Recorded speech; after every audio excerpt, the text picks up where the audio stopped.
भाई ये Insta money वालों ने तो लोगों का मजाक बना कर रख दिया है। ज्यादा समय नहीं लूंगा, बस थोड़ा सा देखना ताकि आप सही डिसीजन ले पाओ कि आपको क्या करना है। अभी यहाँ पे देखो, मैंने 1 महीना पहले ही लोन अप्लाई किया था, 50,000 का रिक्वायरमेंट अमाउंट डाला था और उसके बाद मुझे 199 रुपए का पेमेंट आया। मैंने पेमेंट भी कर दिया, उसके बाद ये लोन रिजेक्ट हो गया। मतलब ये कस्टमर के साथ किस तरह से खेल रहे हैं इस वीडियो में आपको पता चलेगा। अब देखो यहाँ पे 1 महीने बाद फिर से री अप्लाई का ऑप्शन आ गया और मैं दोबारा री अप्लाई करता हूँ। सेम वही प्रोसेस, सैलरी हो कि बिजनेस करते हो, यहाँ पे बिजनेस नेम लिख देना है और नीचे लोन रिक्वायरमेंट अमाउंट कितना चाहिए, यहाँ पे 5,000 से लेके 1 लाख तक लिमिट है। अब पिछली बार मैंने सिर्फ 50,000 ही लोन रिक्वायरमेंट डाला था, तो यहाँ पे एलिजिबल अमाउंट 50,000 के लिए ये लोग कांग्रेचुलेसन कर दिए कि आप एलिजिबल हो 50,000 के लिए। अब मैं 1 लाख का डालूंगा और यहाँ पे देखना कांग्रेचुलेसन करके 1 लाख का भी एलिजिबल अमाउंट दिखा देंगे कि आप एलिजिबल हो 1 लाख के लिए। यहाँ पर मैंने सैलरी सेलेक्ट किया है, तो यहाँ पे कंपनी नेम पूछ रहा है कि कौन सी कंपनी में जॉब करते हो और कहाँ से सैलरी आता है। तो मैं देखो ऐसे ही लिख देता हूँ XYZ।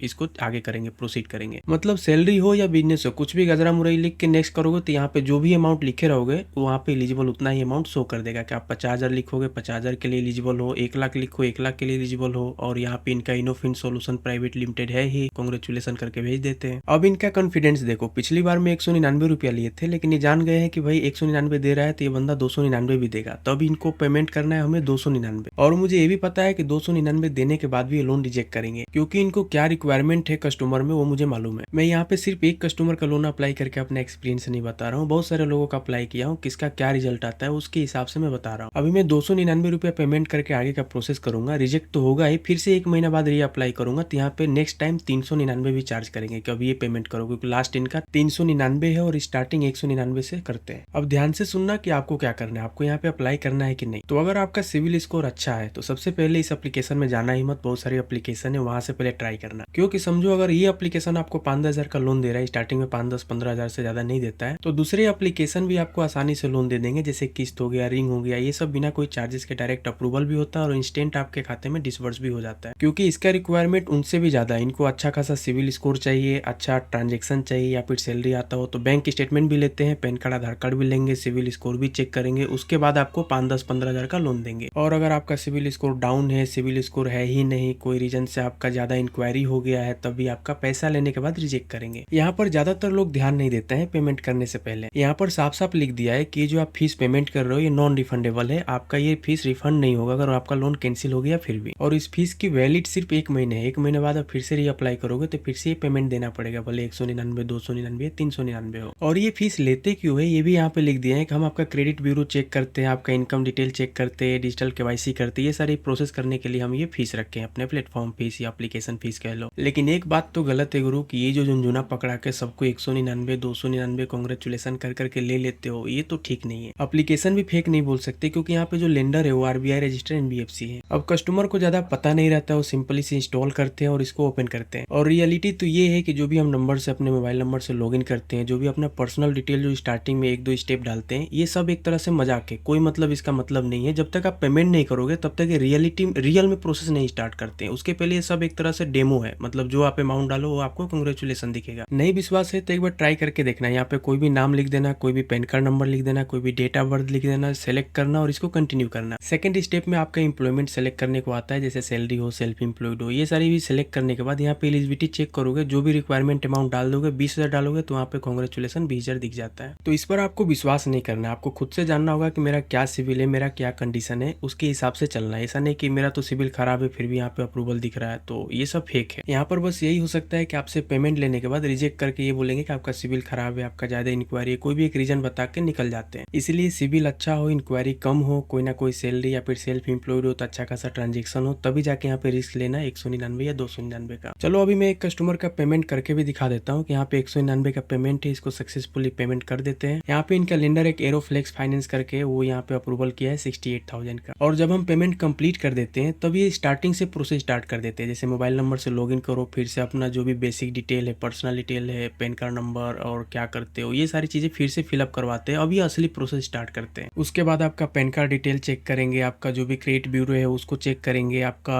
बैंक स्टेटमेंट वेरिफिकेशन करेंगे, उसके बाद आपका एलिजिबिलिटी चेक करेंगे कि आप कितने तक एलिजिबल हो अमाउंट के लिए। अभी मान लो मुझे इस कस्टमर के बारे में पता था कि इसका क्या कंडीशन, इसका क्या यहाँ पे चांस है मिलने का कि नहीं, तभी मैंने 199 रुपया पे करने का रिस्क लिया। तो यहाँ पे 5,000 का अप्रूवल हुआ और ये 5,000 मैंने डिस्बर्स कर दिया। लेकिन पैसा आपके तुरंत खाते में नहीं आएगा। यहाँ पे 24 से 48 घंटा, यहाँ तक कि 72 घंटा भी वेट करना पड़ सकता है। तो बस यही है इंस्टा मनी का रियलिटी जो मैंने एक्सपीरियंस किया है। और वीडियो में जानकारी अच्छी लगे तो लाइक एंड सब्सक्राइब करना, और कोई भी डाउट हो, कोई भी क्वेश्चन हो तो आप कमेंट करके पूछ सकते हैं, मैं सभी कमेंट का रिप्लाई देता हूँ।